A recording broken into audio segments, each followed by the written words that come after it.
thousands have rallied across Israel in a series of protests that have been raging since January.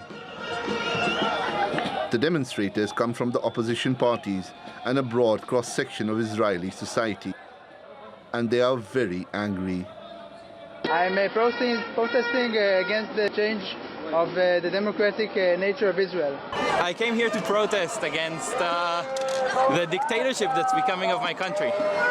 Those uncertain times when the democracy is not as certain as it used to be. I think it's very important for us and also for them to know we did what we can do to save the democracy.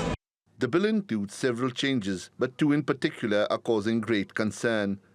One allows for Parliament, and particularly the Cabinet, to oversee the appointment of judges, while the second ensures that Parliament's laws can override Supreme Court decisions with a simple majority vote.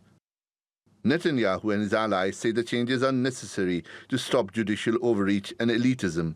But critics say Netanyahu wants the changes so he can stop an ongoing corruption case against him, and that his allies are seeking to implement far-right policies, including the establishment of more settlements on Palestinian land without resistance from the Supreme Court.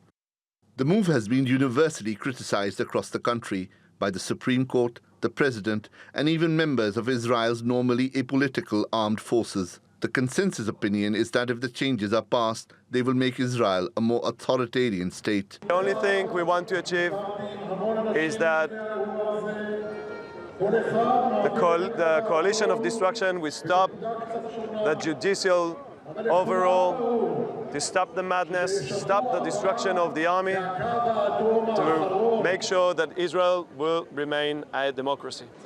The government says those speaking out are violating their oaths. But they are also seeking to reassure citizens that their apprehensions are unfounded. Tonight, I want to reassure you all, in any situation, Israel will continue to be democratic and a liberal country. It will not become a religious state, and it will protect everyone's individual rights. That's not something that the public or the opposition are buying. Netanyahu's government is waging a war of attrition against the citizens of Israel.